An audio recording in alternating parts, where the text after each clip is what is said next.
Because of the Lord's great love, we are not consumed, for His compassions never fail. They are new every morning, great is your faithfulness. Madaling araw pa lang pero gising na ako dahil inahanda ako ng aking sarili dahil ako ay maglalako na ng aking kakanin. Dito pa nga lang po may mga kalaban na tayong aso pero may binamano na tayo. Thank you po, thank you Lord. Kailangan pa natin tumuloy sa kabilang kanto para lang makasakay papunta sa ating destinasyon, which is sa palengke. Pinili ko nga pong lokasyon na to dahil alam kong dito safe na safe ako dahil marami pong tao, lalo na babae tayo. Kaya let's go, samahan niyo ako. Ganito ako magbebenta ng aking kakanin. Shoutout sa mga solid follower, ay solid suki ko pala dito sa palengke. Hindi nila alam na nagbablog ako. So shoutout Kuya Nick, ito yung pinaka-solid din to na mahilig sa suman pilit talagang mga suki ko. Let's go! Samahan nyo ako. Dito na naman tayo sa wet market, sa isdaan, no? Dito to yung mga seafoods, pati na rin mga karning manok nandito. Meron talaga tayong mga customer na hahanapin kung ano yung wala sa tinda natin, no? Loko-loko to si Kuya, naghahanap ng bingka, puto lang yung tinitinda ko eh. Shoutout Kuya Toto na kumakayod para may pampakain daw siya sa mga alaga niyang manok. Shing! And dito na naman tayo sa bandang karnihan. So ayan, napaka-solid din ng mga suki ko dito. Hello Kuya Jude! Eto guys, solid na solid talaga to. Mahilig siya sa puto and then sa suman pilit. Ito naman mga to, no, susuman din. Siyempre, meron din tayong makukulit na mga customer, no, na bumibili sa atin. And then, kung tatanungin mo sila kung anong gusto nila, ang sagot ay ikaw. Ayaw, dili pwede mahalin ng tindera. Dahil wala na yung manorid rin nga gwapa.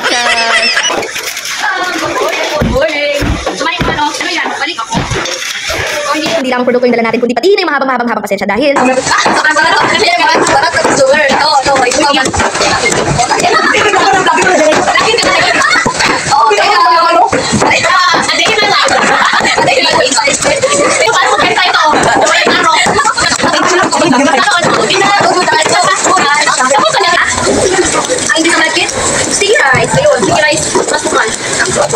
it's sticky rice. Ito people, meron na dapat magkaon ka ng fish. Kaya ano, i-share ko.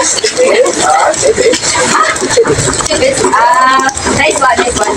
May ito, may learning. Nag-vlog po siya. Nawala lang ko na tapos pagbalik.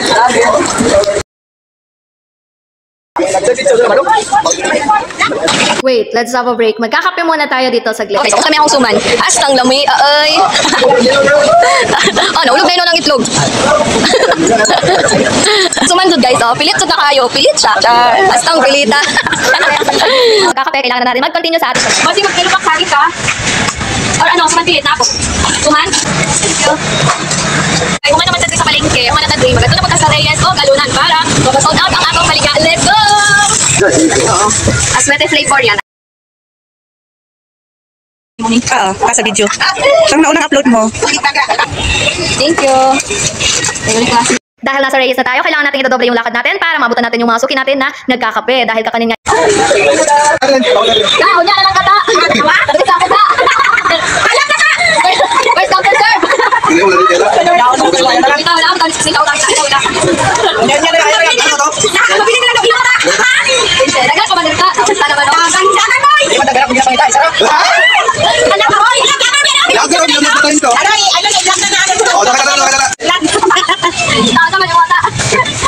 Pera lang ako ha. Ayaw ka.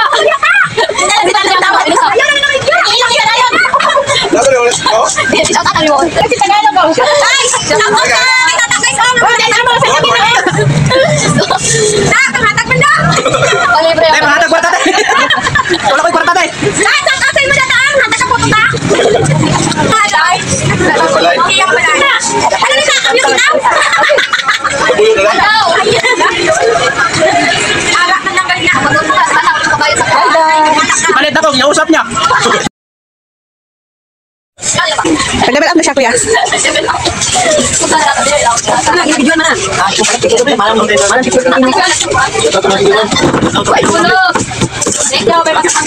Very grateful talaga ako dahil binayaan ako ng kapal na mukha. What? Kapal? Sipag at syaga yun. Yan. Guys, for this video, gusto na akong baligya karong kadawa. So, si Tran, empty basket, Tran. Wala na. Basta. Guys, no, hulot na akong baligya. Wala pang 6 a.m. Tapos na ang pagsoroy or paglalako. Ayan na. Shoutout sa akong cameraman today. Hello! Salamat kaayo, no? So, thank you mga suki. Thank you din kay Lord. Kaya nahulot na akong baligya karon. Bye-bye!